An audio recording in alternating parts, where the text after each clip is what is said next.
I've heard from friends of mine that they spend $300 to $500 in a night, and that's two car payments in one night that you're spending when your car debt is sitting and accumulating interest. The money leaks that you don't notice, and it ends up being like shopping or when you're online scrolling through Amazon and you like one $10 thing, and then that one $10 thing turns into 10 $10 things, and all of a sudden your cart is $150 after shipping and taxes. One, two, three. That was Chris. Cheers.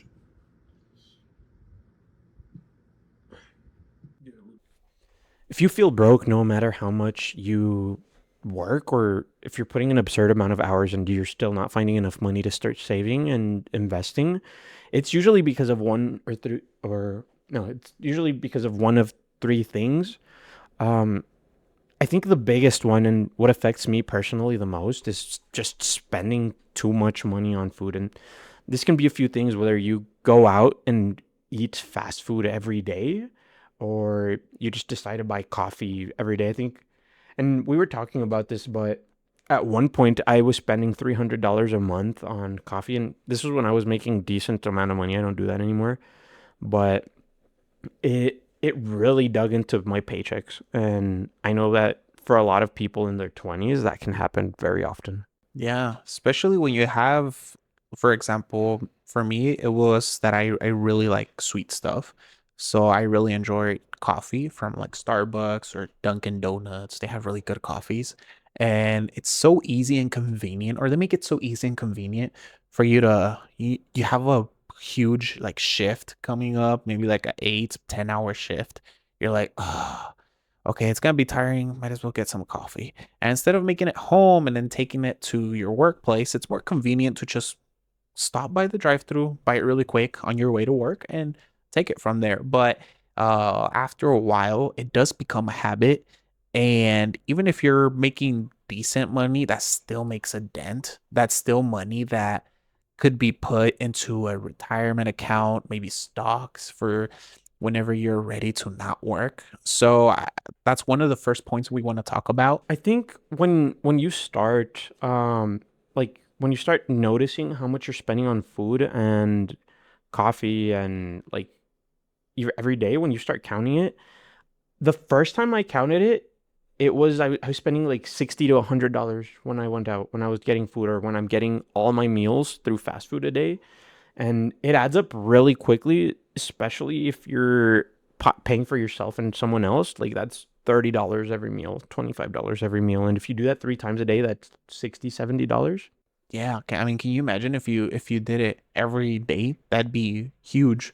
I'm sure people out there don't do it as frequent, maybe like Yeah, once every 2 days, yeah, yeah, yeah. but that's still like will add a lot to it at the end of the month. And That could be used towards, like an insurance payment or a car payment if you have one, maybe a credit card. yeah, and and I think that a good way to avoid it, and I think both of us have a really good grasp on this, particularly for coffees. If you end up making your coffee at home, and since we work remote, we get to do that every day. We don't have to go out. It's actually more convenient to make it at home than to go out and get it. But making your coffee at home really does make it cheaper because it goes from like spending $8, that if you do that 10 times, it's $80, to maybe 50 cents every time you get a coffee, which if you do that 10 times, it's $5. Right. I mean, you can pretty much buy all the ingredients. I know like the Starbucks venti coffee is like what, 10, maybe $15 depending on what you I put on think it. you're getting a really expensive kind of coffee because Yeah, they're I like was they're I like was a dollar. getting. Do you remember at Allstate that one time that you ordered a $15 coffee that was the Oh my. tall? It was a tall. Like I thought that was like, this was gonna be big, but anyways, that's a story for another video. But yeah, that's unfortunate. But I mean, imagine if you're spending even like $10, a milk that you can buy a whole gallon. At least where we live is like $2 to $4. You can buy a creamer, and then the coffee. You could pretty much, for the price of one coffee, you can eventually like do like 15, 20 coffees if you make them at home. But we don't think about that. Again, it's the convenience of it. And another point that I want to hit on this same category is going out. in like the club basically is like going out and then spending maybe like buying a couple beers here and there, and your tab is open for whenever you want to do more and so on. It could be so easy for you to buy XYZ friend a beer, or even for yourself, or if you're taking someone, it could be easy to put it on the tab easily. And this is personal experience, and I'm sure you've done it the same, and I'm sure a lot of people have done it the same thing. It could be 60, $80, even $100 sometimes, depending on, on the occasion. Wouldn't you agree? Yeah, 100%. And usually when people go out, it's to impress their friends or maybe to have a good time, but what's the cost of that? Because and I don't know what other people's personal experiences, but I've heard from friends of mine that they spend 300 or $500 in a night, and that's two car payments in one night that you're spending when your car debt is sitting and accumulating interest, and you decided to spend another car payments equivalent on what, like one night that you probably won't 3 hours. remember, and then the next day you like your productivity is killed because you're hungover. And maybe there's a time for that, but not when your goal is to save and increase your net worth and increase your wealth. If you're already struggling and still do the going out and spending $60 to $80 every weekend, yeah, you need to change that habit like as soon as possible. You could still go out, but I'm sure you can, pregame even before going out, or um buying cheaper alcohol even if you wanna still go, but you don't have to spend a lot of money to be with the people that you enjoy pretty much staying around. And I think we're like typing for examples on ChatGPT earlier, and it put it in a really good way. It mentioned that like going out to have these kinds of drinks and these kinds of luxurious nights that you can't really afford, it's just FOMO, but with a $200 $300 tax on it. Imagine, and you're just missing out on an insurance payment or an extra car payment that you could have made in the future and pay off your car loan faster or something like that. So yeah, that's that. We kind of wanted to dig on that I point. think the last big expense that people in their 20s make, and like that can be a really big mistake, and if nothing else, the biggest one, the money leaks that you don't notice, and it ends up being like shopping, or when you're online scrolling through Amazon and you like one $10 thing, and then that one $10 thing turns into 10 $10 things, and all of a sudden your cart is $150 after shipping and taxes. That's where your money really goes, especially if it happens multiple times a month. Your money just ends up going down the drain. And I've seen this happen to so many people. I don't know if you have similar experiences, but you don't have one large spending problem, you have hundreds of little ones. Yeah, and I feel like kind of touching on the behavioral part of that is we get a lot of dopamine by just going into Amazon and just checking out, like if you have a vacuum that's already like pretty much bad, right? But it still gets the job done, but it's not pretty anymore.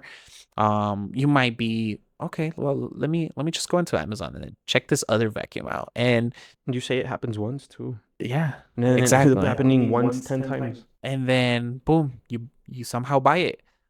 Not just with specific vacuums, but with any type of product generally. Even some people, I know people that just scroll through there just for fun.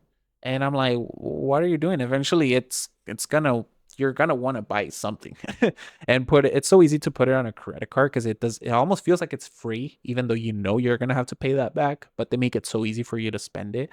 And so that's kind of the behavioral part of it, is making sure that you know what you have in your bank account, and you deciding whether or not that's gonna, one, change your life, or two, it's gonna be a necessary thing for you to move forward. Oh yeah. And everyone's seen the new like Netflix price increases too. Kind of absurd how fast app subscriptions are going up, and if you don't know what you're spending on subscriptions, you're probably letting a lot of money leak. Back to the money that leaks that you don't notice.